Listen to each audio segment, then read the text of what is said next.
오늘 우리에게 주신 하나님의 말씀은 에스겔서 16장 8절에서 14절, 잠언서 8장, 잠언서 31장입니다. 제목을 다 함께 읽어보겠습니다.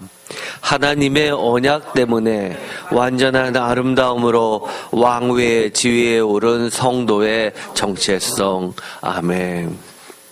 이 잠언서 8장과 잠언서 31장은 지혜에 관련된, 잠언서 전체가 지혜서 아닙니까? 물론 그렇죠. 그렇지만 그 중에서 가장 지혜에 대해서 집약적으로 특징을 잡고 있는 장이 바로 잠언서 8장과 31장입니다. 꼭 기억하시기 바랍니다. 또 신학계에서, 특히 성서학에서는 이 잠언서 8장과 31장은 매우 중요합니다. 구약 같은 데에서는 31장을 매우 중요하게 생각하지만 신약에서는 이 잠언서 8장만치 중요한 장이 없을 정도로 매우 중요합니다. 말씀을 보면서 좀 더 깊이 말씀을 드리겠습니다. 오늘의 제목은 하나님의 언약 때문에 완전한 아름다움으로 왕위의 지위에 오른 성도의 정체성이라는 제목입니다. 왜냐하면 오늘의 말씀을 읽어보면 에스겔서 16장 8절, 내가 내 곁으로 지나며 보니 내 때가 사랑을 할 만한 때라. 어느 정도 성인이 되었다는 이야기죠. 내 옷으로 너를 덮어 벌거벗은 것을 가리고, 내 옷으로 덮었다라고 하는 것은 룻기 같은 데에서는 결혼해서 첫날 밤을 이야기할 때 쓰는 완곡한 문학적 표현입니다.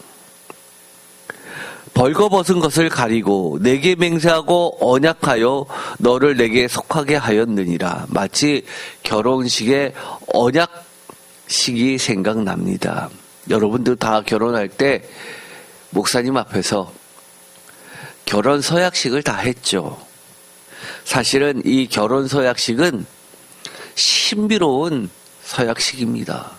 전혀 다른 피 한 방울 안 섞인 남남이 만나서, 그것도 가족관계가 되는 것을 뛰어넘어서 성경에서 뭐라고 이야기합니까?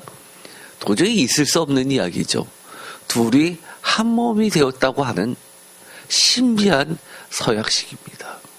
9절, 내가 물로 내 피를 씻어 없애고 내게 기름을 바르고, 10절, 수놓은 옷을 입히고 물돼지 가죽신을 신기고 가는 배로 두르고 모시로 덧입히고, 11절, 폐물을 채우고 팔꼬리를 손목에 끼우고 목걸이를 목에 걸고, 12절, 코걸이를 코에 달고 귀걸이를 귀에 달고 화려한 왕관을 머리에 씌웠나니. 사실 이 10절에서부터 12절까지는 그야말로, 그 당시에 이 정도는 도대체 어느 정도야 할 정도의 화려함이라는 것은 다 들어가 있습니다. 거의 어느 수준이죠? 와우의 수준입니다. 그러면서 13절에 이와 같이 내가 금, 은으로 장식하고 가든 배와 모시와 수놓은 것을 입히며 또 고운 밀가루와 꿀과 기름을 먹음으로 극히 곱고 형통하여 왕후의 지혜에 올랐느니라. 표준세 번역으로는 마침내 왕비처럼 되었다라고 해서 왕후라고 하기보다는 왕비처럼 그렇게 고운 그리고 높은 지위에 올랐다라고 이야기합니다. 14절, 내 화려함으로 말미암아 내 명성이 이방인 중에 퍼졌음은 내가 내게 입힌 영화로 내 화려함이 온전함이라. 나 주 여호와의 말이니라. 아멘. 이 말을 보면 정말 화려함은 더 이상 설명할 필요가 없죠. 이 명성 또한 이방인 중에 퍼졌는데 결국은 어느 정도냐 하면 이 화려함이 온전하다, 완전하다, 더 이상 흠잡을 데 없다라고 이야기합니다. 그러면서 명성이 이방인 중에 퍼졌으면 이라는 말은 다른 말로 이야기하면 유명해졌다는 이야기입니다. 유명해도 전 세계가 알 정도로 유명한 이름 뭐가 있을까요? 화려함과 미모로 전 세계를 몇천 년이 흘러도 안 없어질 이름, 예를 들어서 클레오파트라. 벌써 2000년이 지나도 클레오파트라는 초등학생들도 합니다. 신기하게. 이 화려함이 얼마나 뛰어나면, 미모가 얼마나 빼어나면 명성이 그렇게 이방인 중에 퍼졌을까요? 이것을 보면 많은 사람들이, 일반인들이 생각하는 것과 학자들이 생각하는 거에 커다란 차이를 발견하게 됩니다. 일반인들은 이 구절을 보면 이렇게 이야기합니다. 와, 얼마나 이쁘면. 근데 실제로 보면 그렇게 이쁠까? 도대체 과거의 미의 기준은 뭘까? 궁금해합니다. 그런데 학자들이 보기에 이것은 뭐냐면, 내 이름이 명성이 이방인들에 퍼졌다라고 할 때는 이 여인의 아름다움보다 무엇을 먼저 보냐면, 이 여인 뒤에 있는 사람이 도대체 누구야? 이거를 보는 겁니다. 고대 사회로 갈수록 이 여인의 아름다움은 남자의, 주인의, 남편의 권력과 부와 힘을 보여주고 있기 때문입니다. 그래서 하나님께서는 이렇게 이야기합니다. 내가 내게 입힌 영화로 내 화려함이 온전함이라 라고 이야기합니다. 성경에서 하나님의 일방적인 주장이 아닙니다. 이것은 그만큼 하나님의 온전함이 반영된 명성이라는 겁니다. 근데 이 명성이 너무너무 퍼져 있다 보니까 이 여인은 그만 자만에 빠질 수밖에 없었겠죠. 그래서 이 교만과 감사는 한 끗 차이입니다. 야, 내가 이렇게 잘나서 이렇게 내 이름이 온 세계에 퍼졌구나 할 수도 있지만, 야, 나는 그렇지 않은데 너무 감사하네. 나의 이 지위 때문에 내가 이렇게 되는구나 라고 감사할 수도 있는 겁니다. 조금도 부족함 없는 왕후, 다른 말로 이야기하면 뭘까요? 지금껏 받아보지 못했던 최고의 사랑이라는 겁니다. 주석가는 이렇게 이야기합니다. 여호와께서는 신부로 맞아들이신 이스라엘의 모든 부정함을 씻기고 기름도 발라주셨다. 9절. 입히다, 씻기다, 바르다는 이 여자가 버려졌을 때 부모로부터 받지 못했던 보살핌을 반전시키고 있다. 너무 잘 표현했죠. 여태까지 우리가 받아보지 못했던 그 사랑, 그 사랑을 한 몸에 받게 되는 겁니다. 지금껏 받아보지 못했던 최고의 사랑, 조금도 부족함 없는 왕으로 변신한 이 여인, 얼마나 좋았을까요? 지금껏 당연히 모든 아기들은 누려왔어야 되는 것조차도 받아보지 못했던 이 어린 아기가 버려졌는데 주어져서 이렇게 최고의 사랑을 받게 되는 존재로 되어버렸습니다. 최고의 사랑, 완전한 사랑, 이것은 명성으로도 발전되게 됩니다. 사실 이 명성이라는 게 우리가 명성이라고 번역을 해서 그렇지 원어로는 이름입니다. 쉔은 사무엘을 할 때도 들어가는 겁니다. 시옷, 미음 들어가면 이름이 생각납니다. 그래서 부르다라는 뜻도 들어가고요. 또 수동태 형태로 돼서 사무엘 같은 경우는 하나님이 들려주시는 음성을 듣게 되죠. 또 쉐마 해가지고 쉐마 이스라엘이라고 하면 들으라라고 하는 명령어가 됩니다. 이름이 온 땅에 퍼졌다는 겁니다. 그러다 보니까 이 말씀을 읽는 많은 사람들이 유교적으로 하나님을 믿는 사람들은 착각합니다. 입신양면이 하나님의 영광을 돌려드리는 것이라고 착각하는 경우가 굉장히 많이 있습니다. 제가 늘 그렇게 강조하죠. 우리가 성경을 읽을 때 샤머니즘 빼고 불교 빼고 유교 빼고 성경이 이야기하는 것 그 자체로서 하나님을, 예수님을 섬겨야 된다고 말씀을 강조로 합니다. 얼마나 우리가 다른 가치관을 가지고 성경을 읽어나가는지 모릅니다. 그러면 하나님을 믿는 게 여기처럼 유명해지려고 하는 겁니까? 아니요, 그렇지 않습니다. 하나님은 하나님의 영광을 우리에게 나눠주십니다. 그래서 우리를 뭐라고 부릅니까? 하나님의 자녀를 거룩한 백성, 성도, 거룩이라는 것을 나눠주는 겁니다. 하나님께만 성경은 거룩이라는 것을 돌립니다. 그래서 하나님과 관련되어 있는 이 거룩이, 거룩할 성자가 성도, 성경, 성전 이런 데 쓰이는 겁니다. 하나님의 특별한 사랑, 이 본문에는 곳곳에 숨어 있습니다. 예를 들어서 에스겔서 16장 13절을 공동 번역으로 한번 읽어보겠습니다. 이렇게 너는 금은 패물이 일단 나오죠. 단장하고 모시 옷에 비단 옷에 수놓은 옷을 입고 고운 밀가루 음식과 꿀과 기름을 먹게 되었다. 너는 점점 아름다워져 마침내 왕비의 자리에까지 올랐다. 모시옷, 비단옷, 수놓은 옷, 채색 옷이죠. 아까 개역개정은 이렇게 번역을 했습니다. 금은으로 장식하고 가는 배와 모시와 수놓은 것.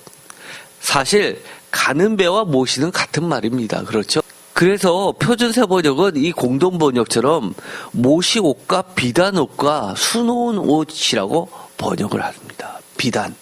너무너무 비싼 옷이었죠. 영어로도 fine linen, silk, broidered work라고 그렇게 번역을 하고 있습니다. 원문을 보면 이 가는 배, 모시, 쉐시, 수놓은 것, 리크마, 비단, 메쉬, 고운 밀가루, 기름 이런 단어들은 성전 용례 사전을 찾아보면 주로 어디에 성경에서 나와 있냐 하면 성전 제사장들의 의식주와 관련된 표현들입니다. 이 이야기는 이 주소자 키운 이 아이가 하나님의 신부가 되었는데 이 신부는 다른 말로 이야기해서 이스라엘 백성은 하나님의 성전의 제사장들로 삼으셨다라는 것을 암묵적으로 이야기하고 있는 겁니다. 여러분들은, 성도들은 무엇으로 표현됩니까? 예수님의 신부로, 교회로 표현됩니다. 성도가 하는 일이 무엇입니까? 바로 예배를 드리지만 예배를 드리면서 배우게 된 하나님을 모르는 자들에게 예배를 가르쳐주는 존재들입니다. 제사장의 역할을 또한 해야 되는 존재들이죠. 특별히 에스겔서 16장 10절에 나와 있는 이 가죽신이라고 번역된 것은 원문을 보면 나알 타슈라고 돼서 나알은 끈이 달려있는 겁니다. 보통 우리가 쪼리라고 하는 그런 것이 아니라 샌들처럼 가죽 끈이 달려가지고 잘 안 떨어지는 고급 신발을 이야기합니다. 그런데 이 타슈라는 이 단어는 좀 어려운 단어입니다. 쉽게 말해서 어렵다는 얘기는 근원이 어디서부터 나왔는지 모르는 단어라는 겁니다. 굉장히 고대에 들어가 있었던 단어이고 또 성경 다른 곳에 쓰여지지 않은 아주 독특한 표현들인데 그래서 오리진은 uncertain derivation이라고 이야기합니다. 근원을 모르는 출처를 모르는 단어라고 합니다. 그래서 심지어 사전에는 돌고래 가죽으로 만든 거라고 이야기를 합니다. 가는 배, 쉐시라고 하는 것은 우리도 그렇죠. 캐시미어는 두꺼운 게 비쌉니까? 얇은 게 비쌉니까? 가릴수록 비쌉니다. 만들기 어렵기 때문이죠. 가는 배의 옷, 이것은 비싼 겁니다. 성전을 만들 때도 사용됐고 제사장의 옷에도 들어갑니다. 리크마, 채색되어 있기도 하고 또 채색된 실로서 수를 놓아가지고 만든 옷입니다. 그래서 매우 비싼 옷이죠. 작업도 어렵습니다. 한마디로 이 모든 것을 종합해 보면 제사장들이나 입을 수 있는 옷들이고 먹을 수 있는 것들입니다. 맷이라고 그러는 것은 비단, 실크로 추정되어 있습니다. 이것도 정확한 뜻은 모릅니다. 그렇게 추정할 뿐입니다. 이처럼 여기서 곳곳에 나오는 단어들을 보면 고운 밀가루와 기름 또한 하나님께 바치는 제물과 관련되어서 물건들, 의식주와 관련된 모든 것들이 결국은 예루살렘 성전을 대리하는 것으로 하나님이 거하시는 집에 임재하는 곳에 가장 소중하고 특별히 구별되어 있는 존재, 즉 이 성전의 제사장들이 취하는 모습들을 통해서 이 신부의 지위를 가늠하게 한다는 겁니다. 명성, 이것은 아까도 말씀드렸듯이 바로 쉔, 이름입니다. 그런데 여기서 안타까운 게 뭐죠? 이 이름이 추잡한 죄와 반역과 신실하지 못함으로 인해서 여호와의 이름을 욕되게 하고 더럽히는데 결국 사용되고 만다는 겁니다. 천주교 성경 주석에는 이렇게 되어 있습니다. 아까도 말씀드렸듯이 옷자락을 펴서 덮어주었다라는 것은 바로 결혼을 상징한다고 이야기합니다. 룻기서 3장 9절입니다. 목욕을 하고 기름, 향유를 바르는 건 혼인 예식을 준비하는 과정이 바로 룻기 3장 3절에 나와 있습니다. 수놓은 옷, 이것은 공주나 귀족이 주로 입었던 의복이고 시편 45편 14절에도 나와 있습니다. 또한 출애굽기 26장 36절, 27장 16절 등에는 성막의 휘장도 수를 놓았다라고 해서 이것은 성전에 쓰이는 재료들을 이야기합니다. 성서 건립을 위해 봉헌한 예물에도 포함되어 있다고 이 출애굽기 25장 5절에 나와 있고요. 그런데 이렇게 화려한 명성을 입었던 이 왕후의 지위에 오른 아름다운 신부가 하나님은 이렇다는 겁니다. 실상 너의 원래의 정체성은 너무나 모든 것이 부족한 존재라는 겁니다. 16장 4절 내가 난 것을 말하건대 라고 하면서 원래 너는 이런 존재였어 라고 이야기합니다. 내가 날 때 내 배꼽을 자르지 아니하였고 너를 물로 씻어 정결하게 하지 아니하였고 내게 소금을 뿌리지 아니하였고 너를 강보로 싸지도 아니하였나니 당연히 받아야 될 것조차도 받지 못한 존재. 5절 아무도 너를 돌보아 이 중에 한 가지라도 내게 행하여 너를 불쌍히 여긴 자가 없었으므로 내가 나던 날에 내 몸이 천하게 여겨져 내가 들에 버려졌느니라. 천한 존재였다는 겁니다. 6절 내가 내 곁으로 지나갈 때 내가 피투성이가 되어 발짓하는 것을 보고 내게 이르기를 너는 피투성이라도 살아있으라 다시 이르기를 너는 피투성이라도 살아있으라 하고 제가 이 부분은 설교를 다 해서 반복하지는 않습니다. 이 이야기를 하는 것은 뭡니까? 기죽이려고 하시는 겁니까? 아닙니다. 너의 존재와 실상과 현재의 모습을 한번 생각해봐라. 이 현재의 모습이 얼마나 존귀한데 왜 그 존귀를 망치려고 하느냐라고 이야기하는 겁니다. 한마디로 조금도 부족함이 없이 다시 태어난 존재, 그것은 성도이고 어린 양의 거룩한 신부죠. 왕후의 지위에 오른 성도, 여기서 하나님께서 이 과거의 이야기를 들춰내는 이유가 뭡니까? 첫 번째, 나의 아름다움은 무엇 때문인가? 라는 겁니다. 두 번째, 나는 무엇으로 아름다움을 갖출 것인가? 라는 문제입니다. 세 번째는 나의 명성이 훼손될 염려는 없는가? 라는 질문을 하시는 거나 마찬가지입니다. 여러분은 여러분 자신이 성도라고 생각하시고 계시죠? 여기 성도라고 생각하시지 않는 분 아무도 없을 겁니다. 그런데 여러분은 조금도 부족함이 없는 존재라고 생각하십니까? 여러분의 그 명성이 전 세계에 퍼졌다고 생각하십니까? 하나님은 이렇게 말씀하십니다. 맞다라고 이야기합니다. 그런데 그 전 세계에 퍼진 이 명성, 성도라는 이름은 어떻게 해서 퍼진 명성이냐는 겁니다.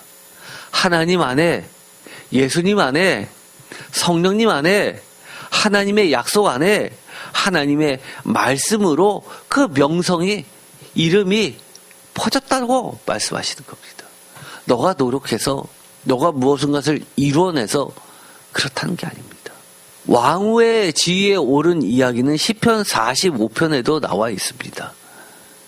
2017년 8월 23일 수요 예배 때 했었던 이 왕의 등치라고 하는 것, 왕의 결혼식 축가 신부의 노래라고 제가 설교를 했었던 부분이 있는데 이것도 꼭 한번 들어보시기 바랍니다.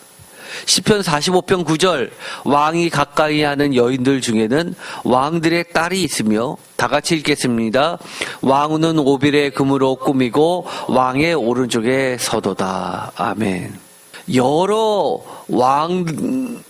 국가의 딸들, 공주들은 국제적 교류를 하면서 왕의 신부로, 후궁으로 들어오게 되죠. 그런데 왕후, 왕비, 여성계의 절대자죠. 왕의 오른쪽에 유일하게 씁니다. 왕후는 오빌의 금으로 단장하였다. 최고의 금. 그 당시에 오빌의 금은 심지어 솔로몬이 무척이나 탐내서 그곳을 중요하게 생각했던 부의 핵심 장소입니다. 에스겔서 16장 15절 이후를 통해 에스겔서 16장 14절 이전에 드러난 하나님의 소망과 기대치가 적나라하게 드러나게 됩니다. 예를 들어서 우리가 읽진 않았지만 그 이후에 하나님이 한탄하시는 여러 가지 모습이 나오게 됩니다. 아주 제가 읽기가 민망할 정도로 부정스러운 이야기, 음란한 이야기들을 하시면서 그들의 것이 되었다고 이야기합니다. 대답은 창녀처럼 행동하는 것이 나오는데 우선 15절 서두에 나오는 단어가 신뢰하다, 믿다, 의지하다를 의미하는 동사 바타의이다. 이 말은 어떤 사건이나 개념을 지적으로 믿는다는 의미보다는 어떤 대상이나 인물에 대해 의지하고 소망을 두는 것을 말한다. 그래서 72년에서는 이 단어를 바라다, 기대하다, 소망을 두다라는 엘피조로 번역하고 있다. 이 엘피조는 동사죠. 소망은 엘피스, 소망. 특히 데살로니가 전서에서 핵심 단어 중에 하나입니다. 믿음, 소망, 사랑 중에서 소망을 이야기합니다. 데살로니가 전서에서는 사랑보다 무엇을 우위에 두고 있습니까? 소망을 우위에 두고 있죠. 우리가 믿음, 소망, 사랑 중에서 사랑이 최고다라고 하는 것은 고린도전서 13장 13절을 근거로 이야기를 하는 겁니다. 로마서나 갈라디아에서는 믿음을 최고의 가치에 둡니다. 또 데살로니가 전서 같은 경우에는 소망을 최고의 가치로 둡니다. 이처럼 성경은 다양합니다. 하나님만이 신뢰와 의지의 온전한 대상인가 축복과 기도 응답의 기름을 강조한다. 시편 4장 8절, 16장 9절, 22장 4절, 31장 14절, 33장 21절, 이사야서 26장 3절, 역대상 5장 20절, 잠언서 3장 5절. 그리고 하나님을 의지하지 않으면 안 된다는 사실을 강조한다. 시편 30편 15절, 예레미야서 17장 7절, 잠언서 16장 20절. 하나님 이외의 것을 신뢰하고 믿는 것에 무익함과 죄됨을 질타한다. 신명기 28장 52절, 이사야서 31장 1절, 36장 4절에서 10절, 예레미야서 5장 17절, 7장 4절, 8장 7장 4절, 8절, 14절, 17장 5절, 에스겔서 29장 16절, 33장 13절, 호세아서 10장 13절, 시편 31편 6절, 49장 6절, 52편 7절, 118편 8절, 146편 3절, 잠언서 11장 28절. 이것은 다 제가 시간상 다 보지 않겠습니다. 여러분이 개인적으로 참고해서 읽어보시기 바랍니다. 하나님에 대한 절대적 신뢰와 믿음은 하나님의 복 주심을 위한 절대적 요구이다. 그러면서 이 15절에 자신의 화려함을 믿고 내 명성을 의지하여 음란을 하면서 하나님을 배신한 것에 대해서 다시 한번 모든 풍요와 축복의 근원이 바로 하나님께 있는 건데 그것을 저버린 것을 질타하는 모습을 통해서 결국은 뭐를 이야기하는 겁니까? 너의 잘못이 이거야 라고 이야기하는 건 왜? 진짜 하나님의 의도는 너를 향했던 나의 이 소망, 기대치는 이것이었어 라고 하면서 하나님이 품고 있었던 이 소망과 기대가 한꺼번에 무너지는 안타까움을 토로하고 있는 겁니다. 하나님께서는 여러분들에게 그리고 저에게 어떤 기대치를 갖고 있을까요? 저는 잘 모릅니다. 그러나 저는 제 자신을 봤을 때 내 명성이 아까도 이야기했지만 온 세계에 펴졌다. 사실 저도 잘 안 믿깁니다. 그런데 이것을 말을 바꿔서요. 하나님의 기대치로 하나님께서는 그렇게 해주신다고 생각한다면 그러네. 하나님의 기대치는 제 상상을 초월한다는 것만큼은 최소한 저는 너무나 확실히 알고 있습니다. 믿고 있고요. 여러분도 그러시나요? 여러분이 생각했던 이 명성, 하나님이 갖고 계신 여러분들에 대한 소망, 어떤 게 큰가 비교할 수 없죠. 하나님께서 뭐라고 이야기하시냐면 왕후의 지위에 오르게 하는 이 영광은 나로부터 나온 것이다 라고 이야기하는 겁니다. 너가 갖고 있는 이 영광은 어떤 영광이냐 하면 화려함은 어떤 온전함이냐 하면 내 것의 일부분일 뿐이다 라고 이야기하는 겁니다. 여러분들은 여러분의 자녀가 유명해지기를 바랍니다. 그렇죠? 그러나 저는 이렇습니다. 아무리 사람의 인정을 받아도 하나님께 인정 못 받으면 그건 한마디로 꽝입니다. 저는 그렇게 꼭 부탁드립니다. 모든 하나님의 자녀에게 저는 꼭 이렇게 이야기합니다. 하나님께 인정받으려고 노력하십시오. 하나님께 인정받는 게 중요합니다. 사람한테 인정받으려고 그렇게 애쓰지 마세요. 하나님이 인정해 주시면 온 세계에 펴진 겁니다. 하나님이 온 세계의 주인이신데 하나님이 알아주시면 되죠. 이 여인은 온갖 보석으로 치장한 것 때문에 이 화려함이 더 이상 부족한 것이 없을 정도로 온전하다고 이야기합니다. 도대체 어떤 보석이길래 그럴까요? 도대체 얼마나 아름다운 보석일까요? 성경에 보면 이렇게 이야기합니다. 마태복음 13장 그 유명한 천국 비유에서 44절 다 같이 읽겠습니다. 이 구절은 너무 중요하죠. 다 같이 읽겠습니다. 천국은 마치 밭에 감추인 보화와 같으니 사람이 이를 발견한 후 숨겨두고 기뻐하며 돌아가서 자기의 소유를 다 팔아 그 밭을 사느니라.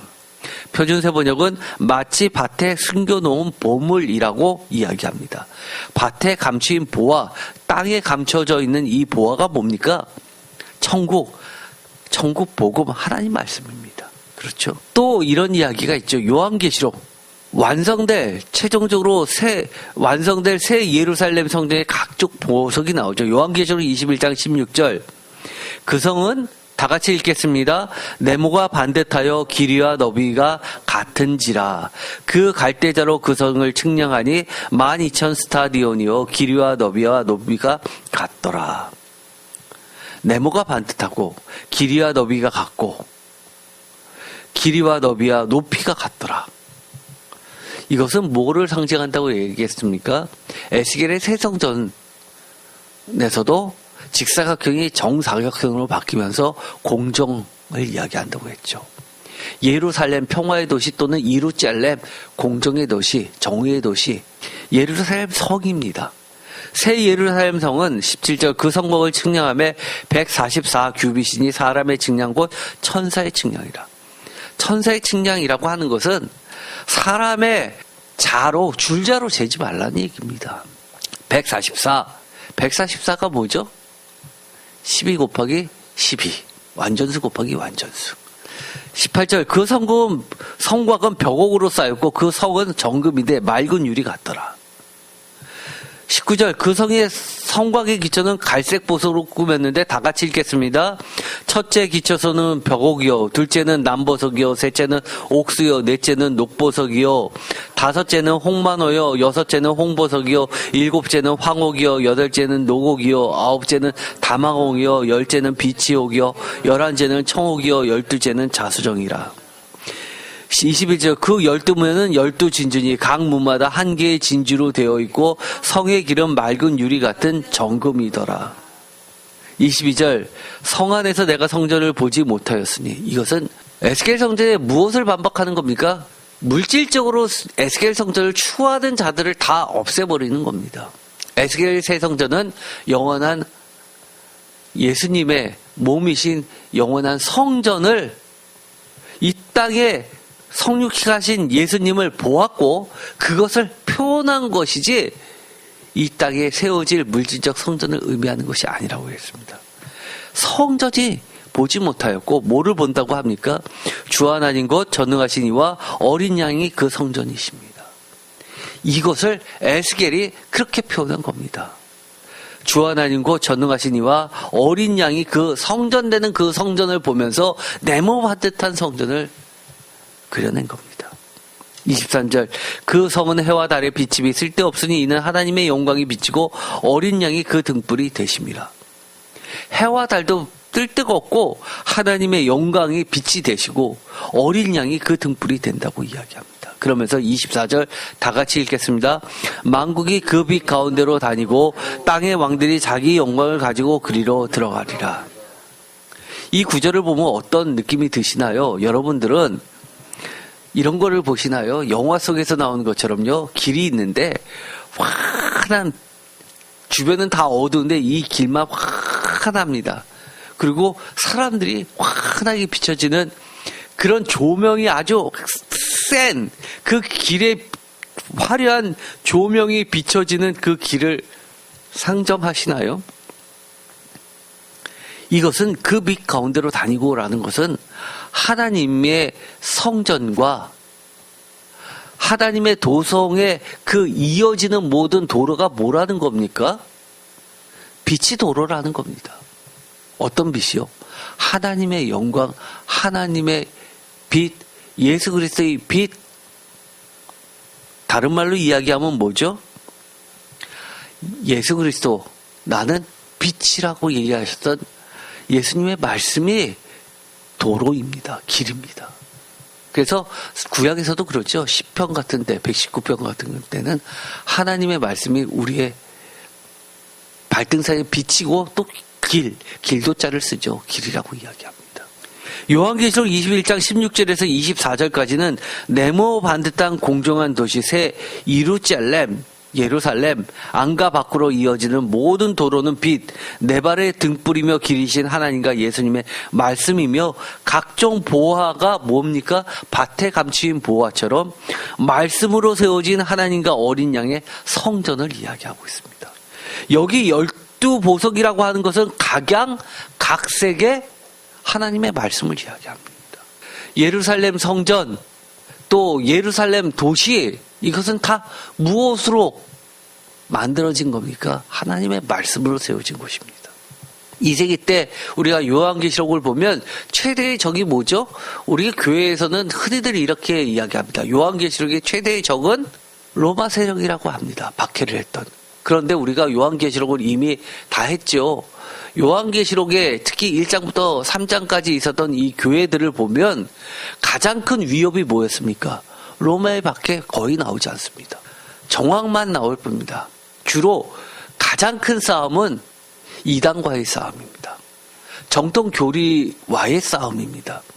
거기에서 가장 앞장섰던 초대교부는 바로 오리겐입니다. 이 오리겐의 1등 업적은 바로 이단과의 논쟁에서 무엇이 이단인지를 가려냈습니다. 이 에스겔의 주석을 하는데 온갖 폐물로 장식한 것을 뭐라고 이야기하냐면 성경을 보면 금항아리, 은항아리, 향로, 잔 등등에 관한 이야기들이 나옵니다. 우리가 성경의 의미를 진실과 반대되는 것으로 바꾸어 놓을 때 그것은 거룩한 말씀을 불에 태워 하나님의 것들을 다른 형상으로 바꿔 놓는 것입니다. 라는 이 조각, 프래그먼트가 발견이 된 겁니다.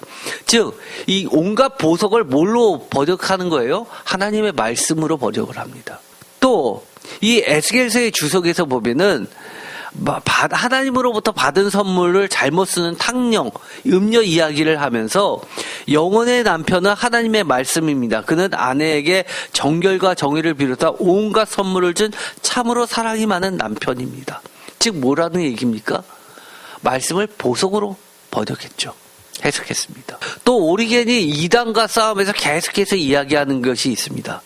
이 이방인들은 세속적 달변에 대한 열방을 통하여 학파라는 갈보집을 통하여 철학 학파들이라는 만남의 장소에서 벌어지는 의미 없는 논쟁을 통해서 아버지 하나님의 속성을 흩뜨립니다. 그들은 억측을 통하여 말과 지식과 이성과 판단의 분야에 속하는 모든 것을 소모해 버립니다. 그러나 그런 짓까지 하고 나서도 이 무능하고 비참한 자들은 여전히 진리를 알고 싶다는 가장 절실한 필요와 더없이 강렬한 허기를 느꼈습니다.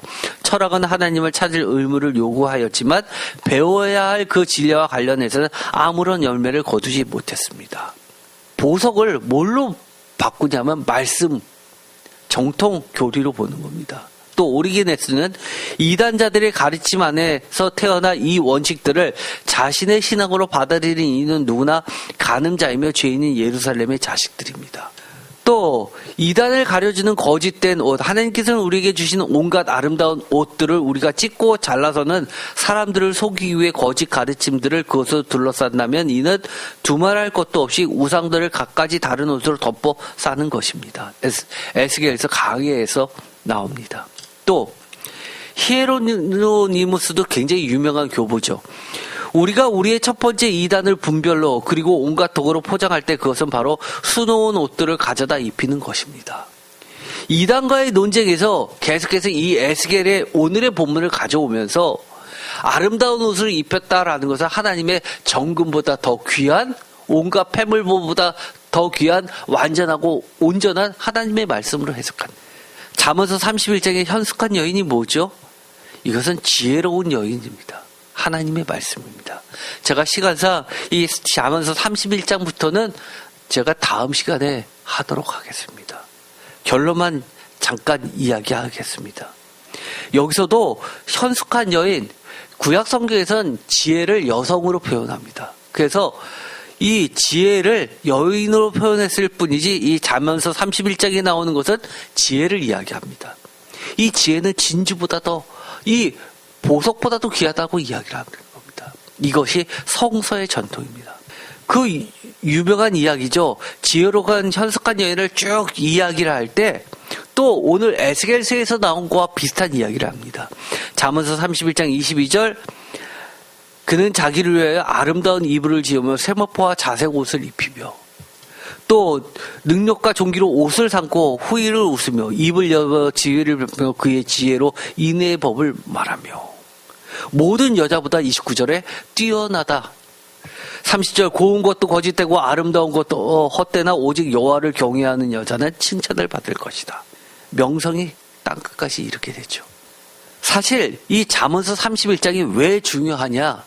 잠언서 이 31장과 또 잠언서 8장이 맞물려 있습니다. 잠언서 8장 22절 여호와께서 그 조화의 시작 곧 태초에 일하시기 전에 나를 가지셨으며 22절 만세전부터 태초부터 땅이 생기기 전부터 내가 세움을 받았나니 라고 하면서 이야기하시는 것. 27절 그가 하늘을 지며 궁창을 헤매내 두를 때 내가 거기에 있었고 라고 하는 이야기. 그러면서 30절 내가 그 곁에 있어서 창조자가 되어 날마다 그의 기뻐하신 바가 되었으며 항상 그 앞에서 즐거워하였으며 이 잠언서를 읽으시면 이 특별히 8장 22절부터 31절까지 읽으면 무엇이 생각납니까? 요한복음 1장에 로고스 창가가 생각납니다. 요한복음 1장 태초에 말씀이 계시니라 이 말씀이 하나님과 함께 계시니 이 말씀은 곧 하나님입니다. 그 다음에 3절 만물이 그로 말미암아 지은 바 되었으니 지은 것이 하나도 그가 없이는 된 것이 없느니라. 제가 수요일날 자세히 말씀을 드리겠지만 이처럼 이 잠언서의 이 지혜로운 여인, 오늘 에스겔서의 이 여인의 명성이 땅끝까지 퍼지는 것 다 무엇입니까? 최고의 지혜, 최고의 보석, 하나님의 말씀으로, 예수님의 말씀으로 덧입혔기 때문에. 그렇다면 오늘 결론을 말씀을 드리고자 합니다. 오늘의 제목과 관련되어 있습니다. 하나님이 말씀하시는 명성이란 무엇이고 어떤 명성인가요? 그것은 하나님 안에 있고 예수님 안에 있고 성령님 안에 있고 하나님의 약속 안에 하나님의 말씀으로 조금도 부족함이 없이 다시 태어나는 존재인 성도, 어린 양의 거룩한 신부가 채워야 할 명성인 겁니다. 왕의 지혜에 오른 성도, 나의 아름다움은 무엇 때문인가요? 나는 무엇으로 아름다움을 갖출까요? 나의 명성이 훼손된 염려는 없는가요? 그러나 하나님은 뭐라고 이야기하십니까? 이 온전한 명성이 무엇 때문이냐면 하나님의 영광의 온전하고도 완전한 명성과 하나님의 선하신 아름다운 하나님의 말씀으로 이렇게 완벽하게 전에 너가 받아보지 못한 모든 것으로 채워졌는데 왜 그것에 대해서 세상의 것으로 돌리고 있냐고 하는 겁니다. 여러분, 무엇을 향해 달려가십니까? 무엇을 통해 만족하십니까? 하나님의 이름은 단순히 내가 왕후의 지위에 올라서 그 다음에 세상 모든 잡것들과 교제하기 위해서 필요했었던 과정입니까? 하나님은 그 모든 것을 쓰레기라고 표현합니다. 오늘의 말씀은 사실은 초대 교부들이 해석이 왜 중요합니까? 우리보다도 훨씬 더 히브리어를, 헬라어를 잘 알았던 사람입니다. 그 시대에 예수님의 문화 속에서 같이 살면서 예수님이 어떤 의도로 말했는지 문화 속에서 너무나 잘 알고 있는, 글로 표현되지 않은 여러 가지 것까지도 함축해서 이해했던 자들입니다. 그런 사람들이 이 말씀을 이렇게 이해한 겁니다. 시대가 몇천 년이 흘렀습니다. 그러다 보니까 우리가 이 말씀을 제대로 이해하지 못할 뿐입니다. 오늘의 제목을 다시 한번 읽어보겠습니다. 다 같이 읽겠습니다. 하나님의 언약 때문에 완전한 아름다움으로 왕후의 지혜에 오른 성도의 정체성. 여러분 이제 동의하십니까? 여러분이 완전한 아름다움으로 온 땅에 명성이 퍼지십니까? 잘 이해가 안 가시면 아까도 이야기했죠. 하나님의 기대치, 하나님의 소망을 생각해 보세요. 하나님의 말씀의 온전함을 생각해 보십시오.